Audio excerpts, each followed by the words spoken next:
So we'll start with Tegan. Thank you very much. Thank you everyone for coming here. I think we've had an opportunity, the three of us, to speak in front of a group of people about 7 times now together. And it's really awesome to see the people come out. So, my name is Tegan Levine. I've lived in the 7th District for 33 years. Many of you know me. I've sat on the City Council for the last 7 years. I've been the Okanagan County Republican Party Chairman for the last 6. I've worked as the administrative assistant to the Okanagan County Prosecutor for the last 5.5 years. And I've raised 2 boys, a wonderful daughter, here in Tonasket. So with that, we've been through a lot. We've seen a lot happen. We have seen mills shut down. We all went through COVID. We saw what the government did. And after this last legislative session, there was no way, after that last vote on the natural gas ban, when a representative got up there and said, even with 90 plus of my constituents wanting me to vote against this, I'm still going to vote for it. That was the tipping point, and that's why I'm running. Because you're a guy, you guys need to be represented. And over on the west side, over on the east side, when the majority of you tell your representative this is what you want, that's the way they need to vote. And that's why I'm running. Thank you. Okay. You have 2 minutes. All right, thank you for being here. I appreciate it. My name is Suey Moody, for those who don't know me, and I'm running to get things done for you in Olympia. I do think that experience matters, and as the former mayor of Twisk for the last 13 years, I am known to be a forward thinker focused on fixing problems. So at the same time, though, I do believe that in order to do so, we must be responsible with our taxpayer dollars. I became mayor when things were really challenging. Everything was falling apart because I was the 4th mayor within 2 years. And I can tell you our staff at town now will be happy to tell you that over 90% of our infrastructure was approved during that period of time. Even building a new town hall emergency operations center after our fires, and then a new public workshop, all while we're also able to strengthen and build up our reserves so that we can have a rainy day fund, which we didn't have. But my time as mayor was not only focused on Twisk. I would say after the fires, there were a number of things that happened, and I formed the Okanagan Council of Governments here, which I chaired for almost a decade, that brought together all the towns, the county, and the tribes together in our county so that we could work on transportation funding to help fix our highways and roadways that run through so many of our communities. And so for me, public service has really always been about working together, and as Republicans, we are in the minority right now in Olympia, and in order to get things done, we're going to have to figure out how we can better work together. So when the Carlton Complex fire happened, I will also say that I led a team to testify for us in our region. Thank you. And with growing politics right now in Olympia, we need to focus on all the things that we can do. So I'm hoping to be your next representative, to bring all the experience and skills that I have to serve you and get your voices to represent us so that it is not one size fits all. Thank you. All right, Andrew, you have 2 minutes. Good evening, my name is Andrew Engel, and I'm also running for the 7th District position too. I grew up in Stevens County, where I've been involved heavily in my community throughout my life. I've been working there in construction, welding, farming, small business, and public service. Faith, family, and freedom embodies who I am and what I stand for. On Sunday mornings, you will find me, my wife, and my 4 children worshiping God at First Baptist Church in Colville, where we've been involved for many years. And I've also had experience serving in 17 community organizations, including president of 6 of them. A few of those are the Rotary Club of Colville, where I was president, chairman of the Addie Food Bank, policy development committee chair for Stevens County Farm Bureau, precinct committee officer for the Stevens County Republicans, and a firefighter EMT for the Addie Fire Department. As a result of my experiences and the reputation that I had, Congresswoman Kathy Morris-Rogers hired me. And for the last 7.5 years, I've had the privilege of working with thousands of people, agencies, nonprofits, and local governments on her behalf. And I've had a real honor working for the people. It's enjoyable, and I look forward to working for you review in the legislature as well. Some of the issues that I intend to work on include supporting law enforcement, pushing back on excessive taxes and regulations, supporting our veterans and ensuring they get the support that they have earned, ensuring parents have the rights to direct their children's education, protecting the Second Amendment, making it easier to manage our forests, and addressing our housing shortage by streamlining permitting and reducing our regulations. I received endorsements from current and former legislators, mayors, county commissioners, law enforcement, and many others. I will make the people the center of my work in Olympia. And again, my name is Andrew Eagle, and I ask for your support. So Andrew, this first question will go to you, and we have 90 seconds after I complete the question. It's being reported that Seattle Police Department is hiring non-citizens to enforce Washington laws. Do you support their decision and why?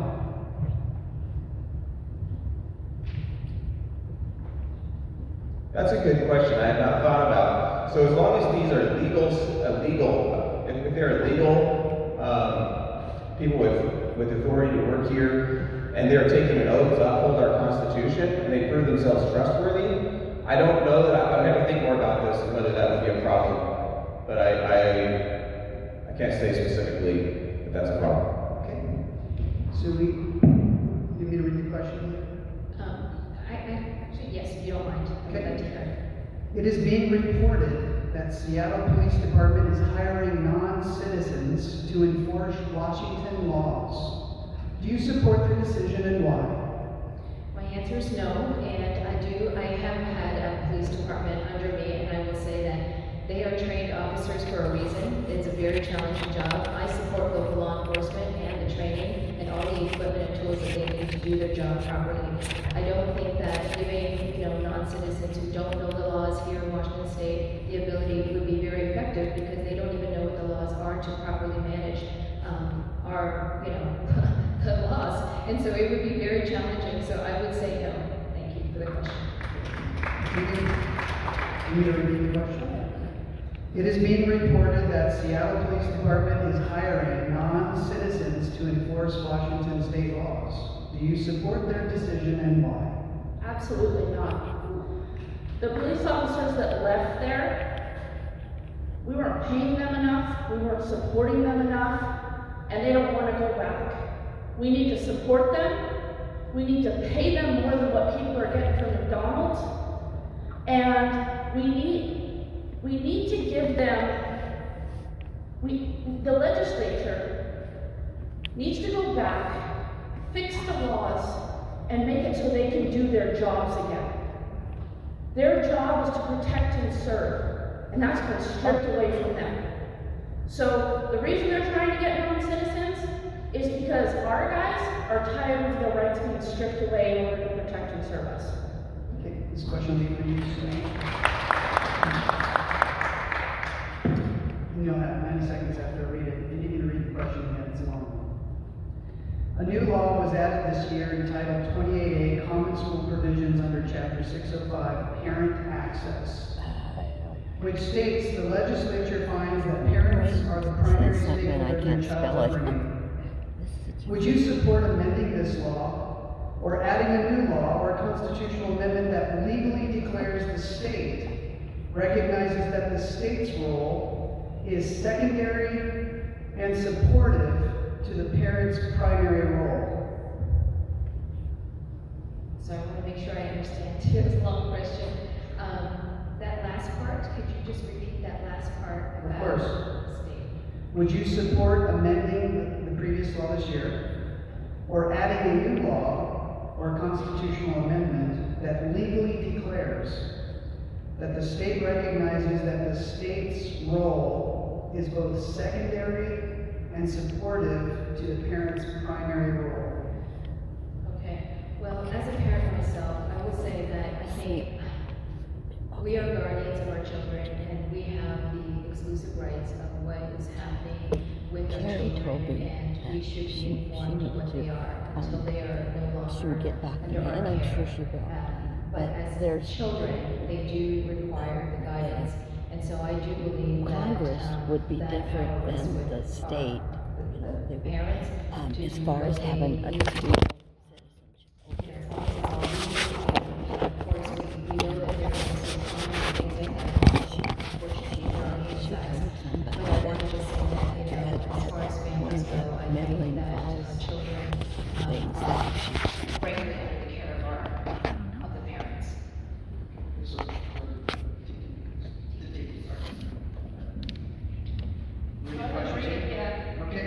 So a new law was added this year, Title 28A Common School Provisions under Chapter 605, Parent Access, and it states, quote, "The legislature finds that the parents are the primary stakeholders in their child's upbringing." Would you support amending this law or adding a new law or a constitutional amendment that legally declares that the state recognizes that the state's role is both supportive and secondary to the parent's primary role? I can read it again. I might have you read it again after I answer one part of it. Okay, sure. Who signed the initiatives here? Anyone? Raise your hands. So there was a parental notification initiative that you all helped make happen. And it passed in legislature this last session.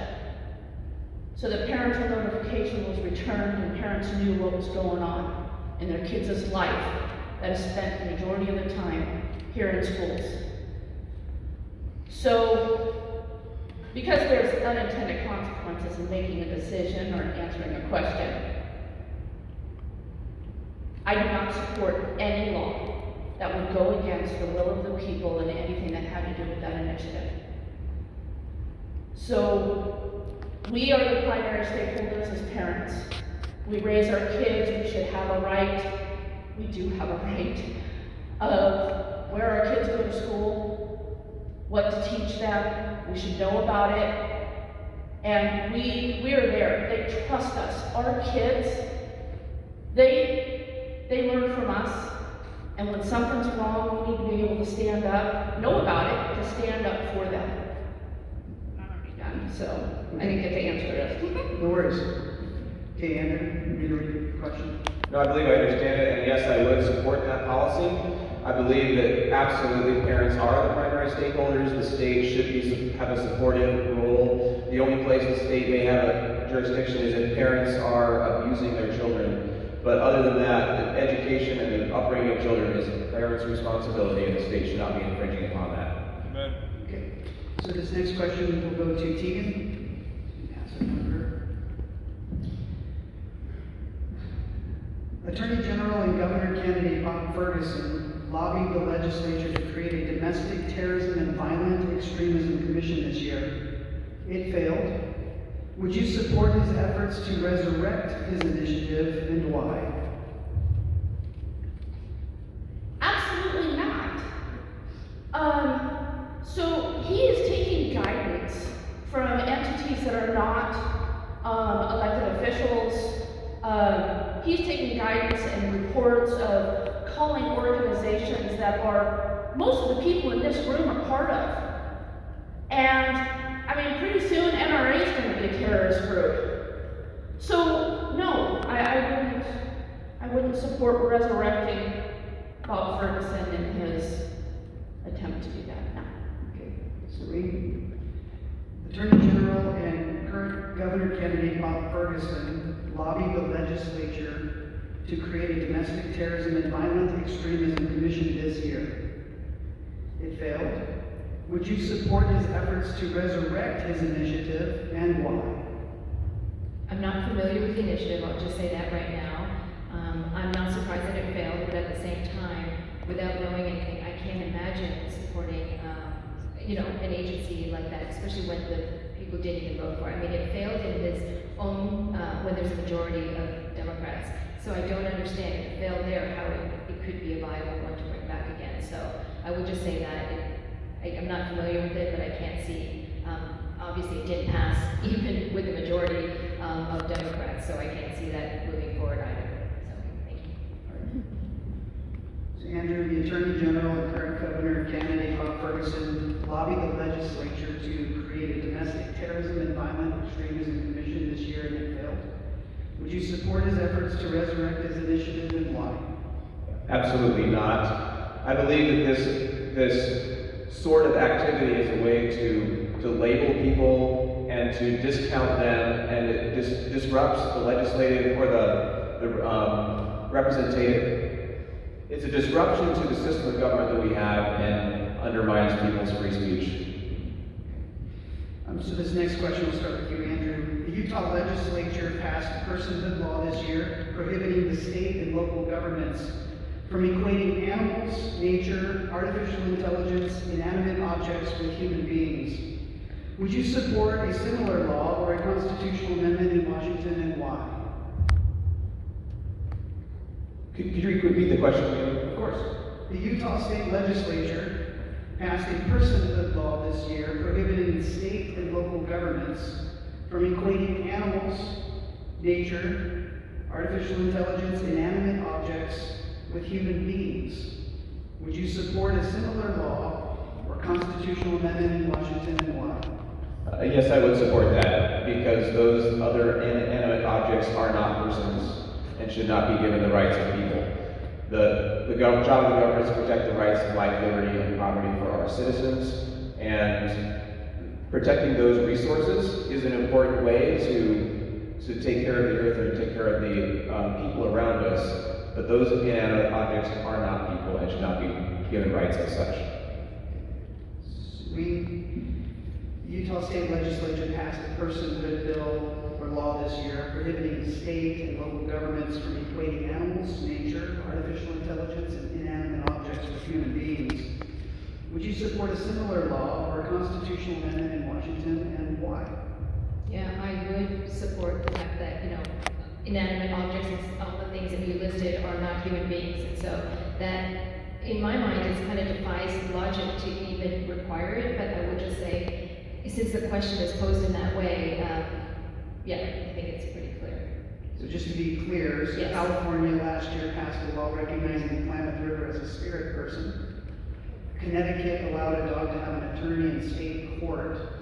So my point is that the reason for the question is because it's happening across the country, that's why. No, it's interesting. Thank you so much for clarifying that, but my answer stands. Okay.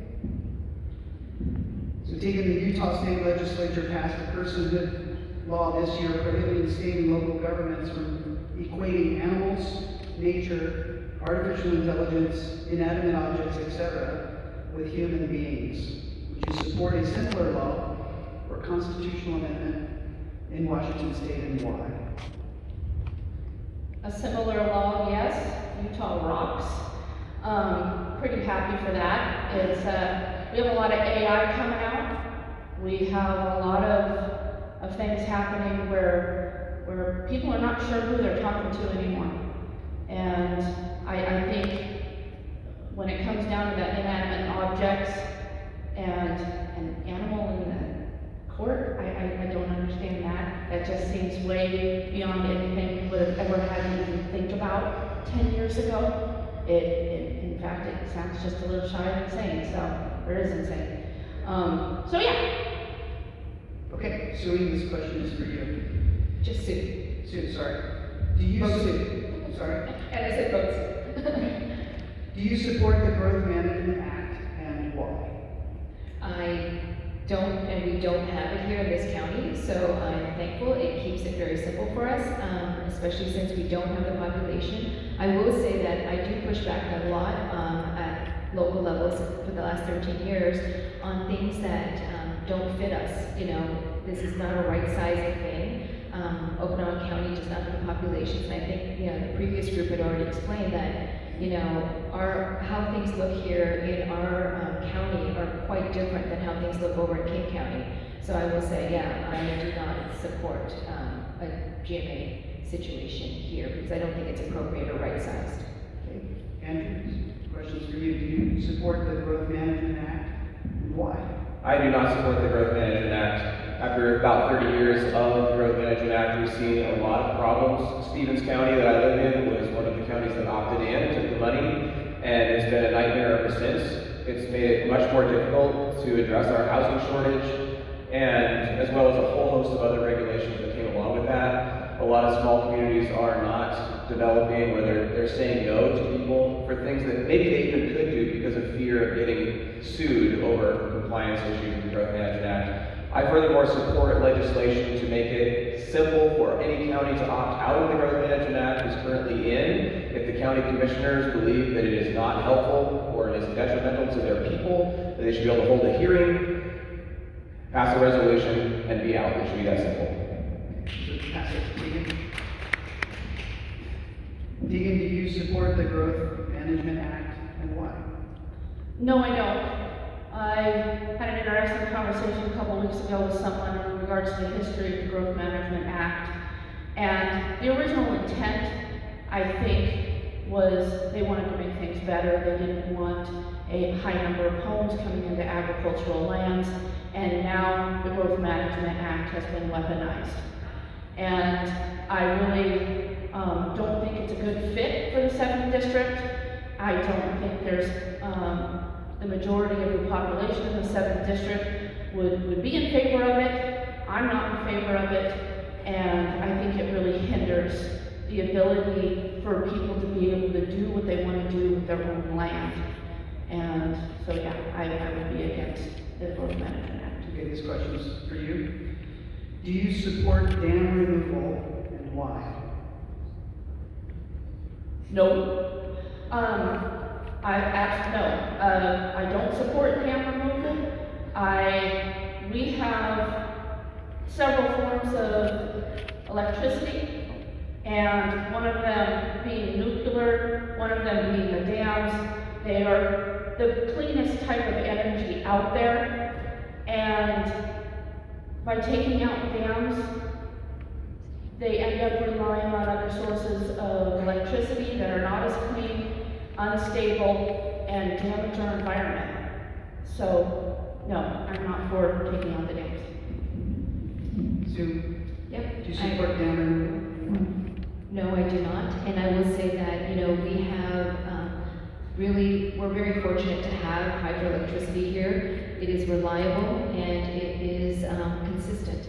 And one of the things that's been an issue, as we've been discussing other energy sources right now, is that the impacts of what they could look like to replace anything like the dam's power is not feasible. We have not found any other sources that is going to not adversely impact our 7th District. It takes a lot of area and territory to cite some of these other alternatives that are being proposed.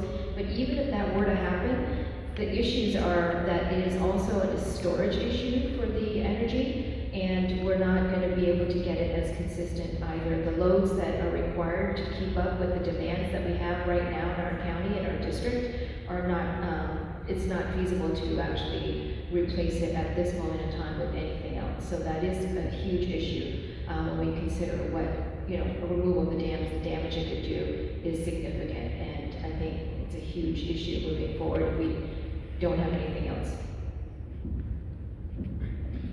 Do you support dam removal and why? No, I do not. I'm a strong supporter of hydroelectricity and dams, as it is a clean, reliable, affordable system of power. And it's also what gives a lot of our baseload power to our communities.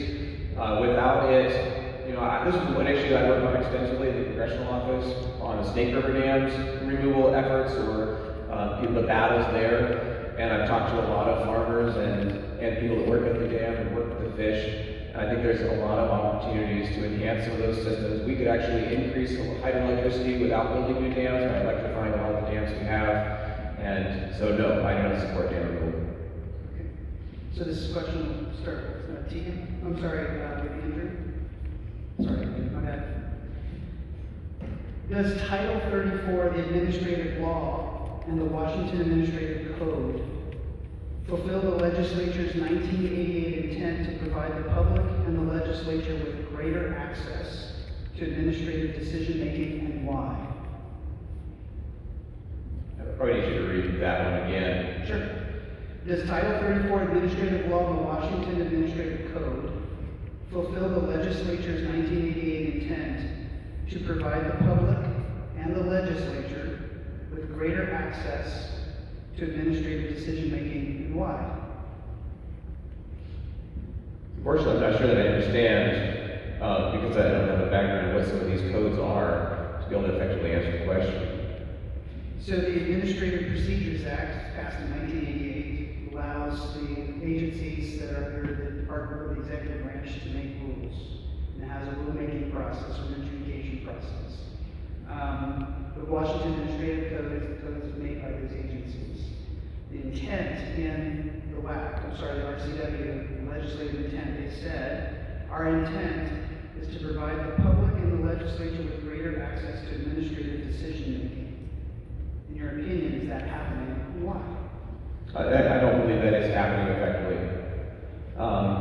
So this is referring to like the Public Records Act, the portion of it? Title 34 of the administrative law. Yeah, I don't know. I'm not an expert on Title 34.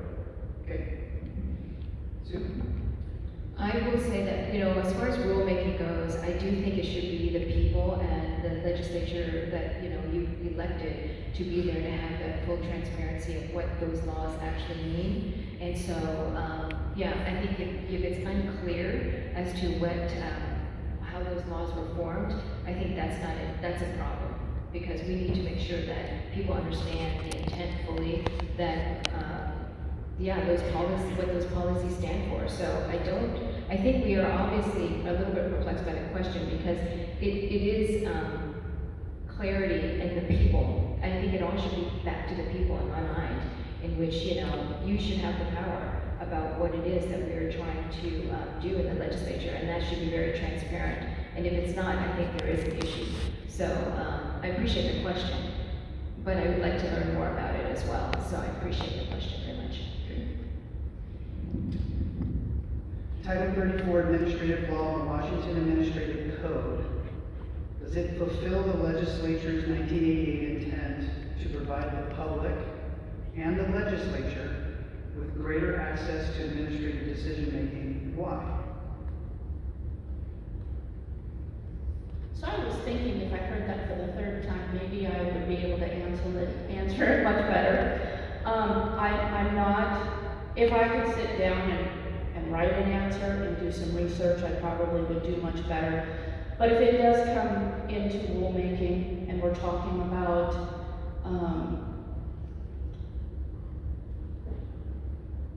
I listened to the question, and even though I don't understand it quite right, I feel that it tips a little bit on, do I agree with government overreach? And that's kind of what the base of that is to me. And we have a lot of government overreach when it comes to emergency powers, and I really feel that needs to be put back in check. So I don't know if that answers the question. No, it's good. We just want to know what you know about it. All right, so this question will start with Andrew. What is the difference between a progressive Republican and a conservative Republican, and which one are you? Well, a conservative Republican is what I am, and that means that I believe in conservative principles like the rule of law, faith, family, and freedom, original intent of the Constitution, a limited government, and really keeping the government as small as it can be and taxes as low as they can be to protect the rights to life, liberty, and property for our neighbors.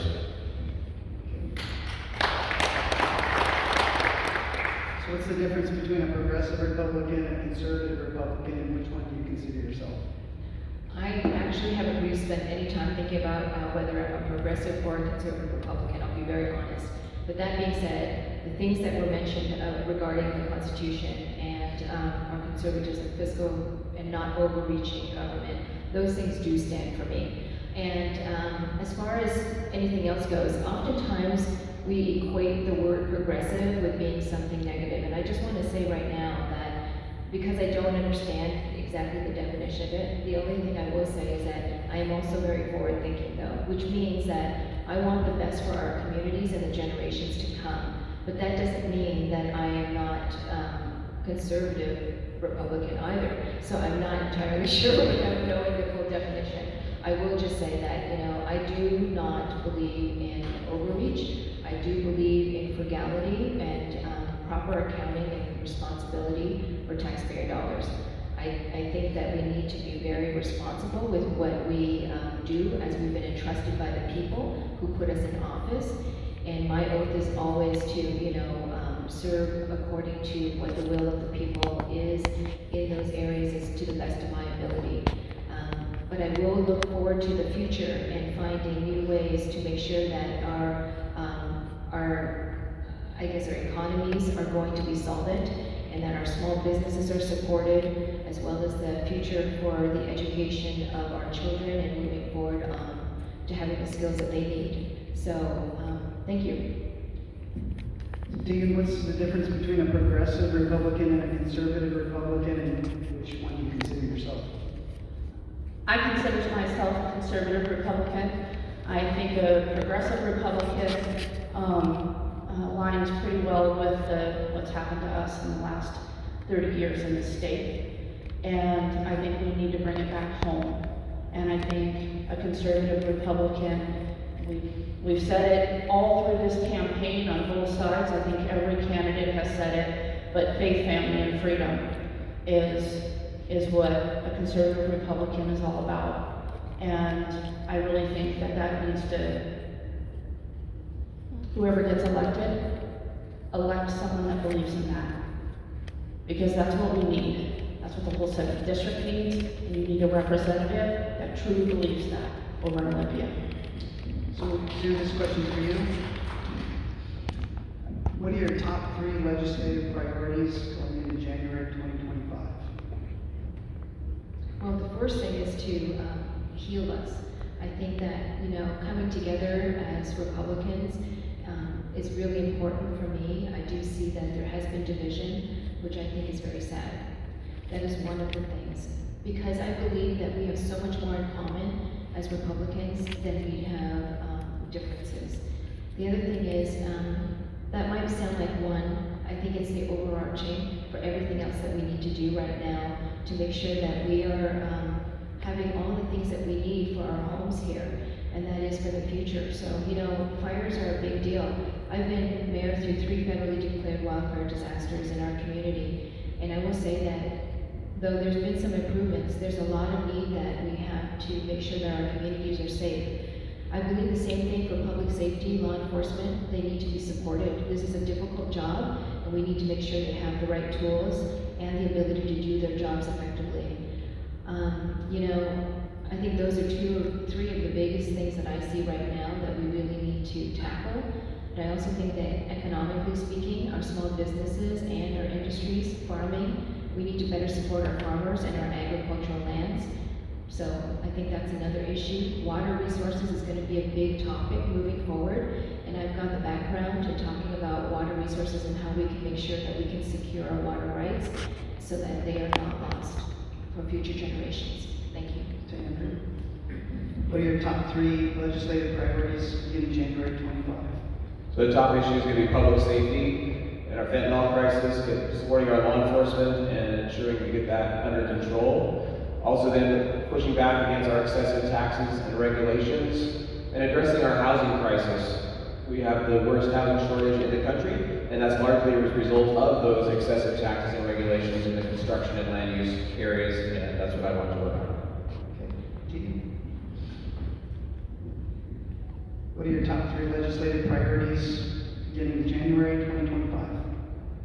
Public safety is going to be my top one.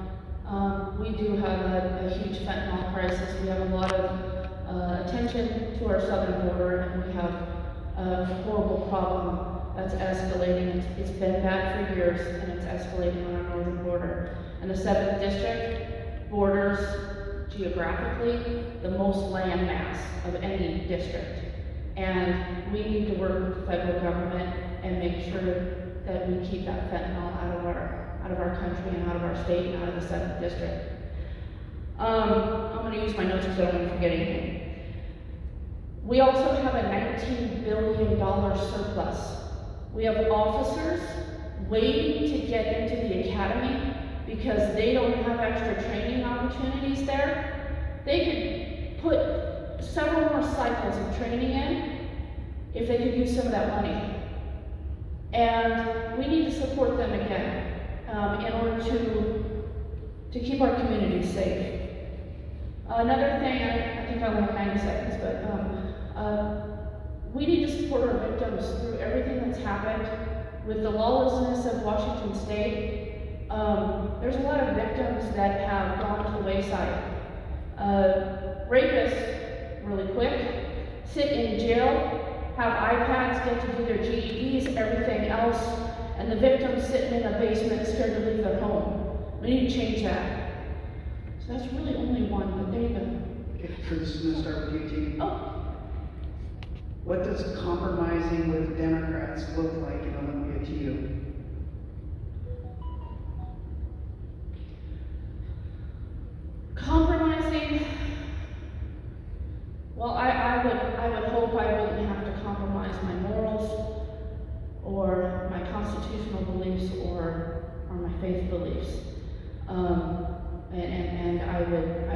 to not doing that. Working with them to make things happen. They are in the majority. And I would hope that more than anything, I have been in many negotiations, and one of the things that I've been able to do is really show the other side of why they're wrong. And you need someone that's going to be able to talk to them, to even tweak it to make it less bad at this point. Until we're in the majority, they rule. And we need to make sure that they know what they're doing is wrong in order to make it less bad. So I'm gonna leave it at that. Okay, Sue, what does compromising the Democrats in Olympia look like to you? I don't think compromise for me when I'm representing the district will be anything but what would still benefit our district. I will say that. It means for me that in all things, whether compromise or not compromise, that we will be talking to the Democrats because we must talk to the Democrats. We need to, and we will, and I would, always, on all things. But that being said, I think, it doesn't mean that there's compromise. I think there's conversation, and we can see. And sometimes, it just means making something that is going to pass, not harmful to our district here. And that's what I would look for. Andrew, what does compromising the Democrats in Olympia look like to you? So I will never compromise my values, my beliefs, and the things that I believe are important to the people of this district. But what it means to me, good compromise or appropriate compromise is working with people, having conversations, finding our common ground. And sometimes it might mean a less than perfect. It's moving the ball in the right direction, even if it's not as far as it should go, but never compromising the values and things in our way of life that matter so much to us. Okay. So we're going to conclude with 2 minutes for each candidate. Start with Andrew. So over the past few months, I've had the privilege of traveling over 10,000 miles in this campaign, and it's been encouraging to meet so many people who share my values of faith, family, and freedom. And it's an encouraging amount of support that I've received. My diverse experience with people in business and public and private service, I believe makes me stand out. I have experience working with real people across the spectrum in casework and policy and from across 12 counties. And I have a track record of working well with others, finding common ground, and working through difficult situations. I also have received endorsements from a number of people who have known me and understand my qualifications, including Congresswoman Kathleen Morris Rogers, the Spokane, Stevens County, and 7th District Republicans, the Association of General Contractors, Senator Mark Schessler, Representative Mary Dye, Representative Mark Clicker, former Representative Steve Furman, 3 county sheriffs, 6 current and 6 former commissioners, including Sheila Kennedy Delville, current and former mayors, council members, veterans, farmers, ranchers, and small business owners. And also Joel Kretz and Senator Shelley Short have both co-endorsed Tegan Levine and myself. And these people, they know my qualifications. I know them all very well, and they know that I'm qualified and well equipped to serve you in Olympia. If I'm elected, I will make you, the citizens, the center of my work.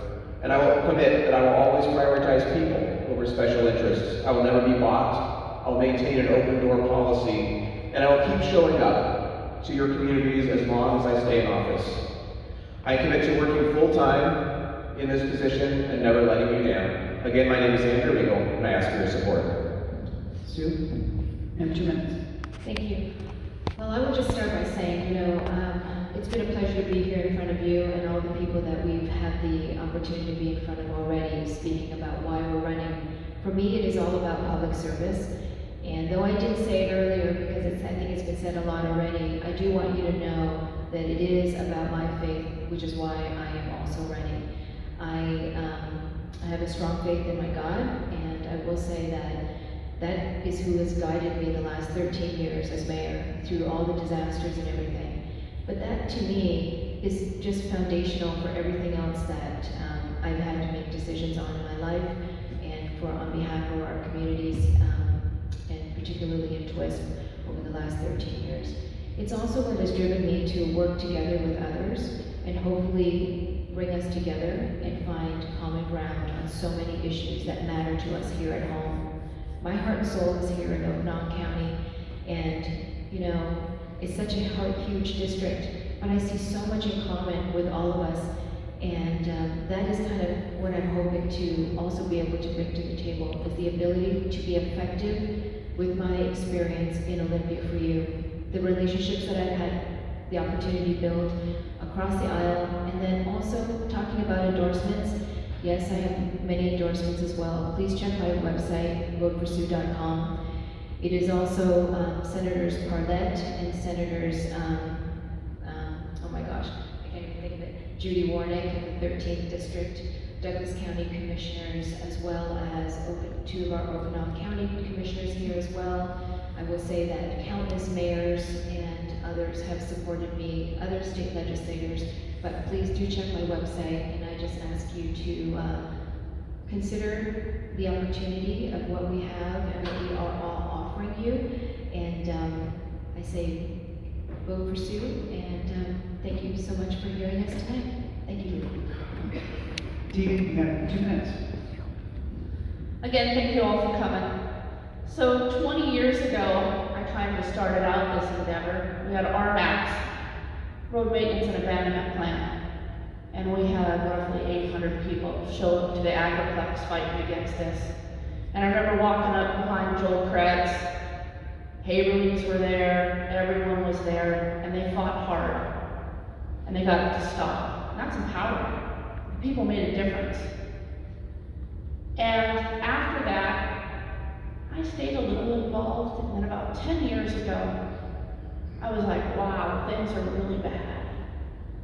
And life happened, I moved to town, got on city council. Hey, you're down here in town. You want to come down and be part of the Republican Party?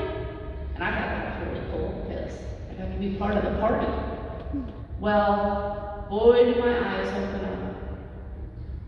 Our vote, our voice is powerful if we come together. We can make mountains move. And we need to do that this year. I have been so encouraged by everything that's happened in the last 8 years, by just the people and getting involved, making initiatives happen. I've worked with Let's Go Washington for the last 4 years. Initiatives by the people, 3 of them got passed with legislature. 3 of them are going to be on your general ballot because you guys made that happen. And 1 more now that was just certifying on that natural gas ban. You made that happen. The government failed us. The people inspire me. So, when you guys get your ballots, they got mailed today. Please, look for my name, Tegan Levine. It'll be the first one on the position 1. And vote for Tegan Levine. Thank you very much. Can we give our candidates for position 1 a round of applause?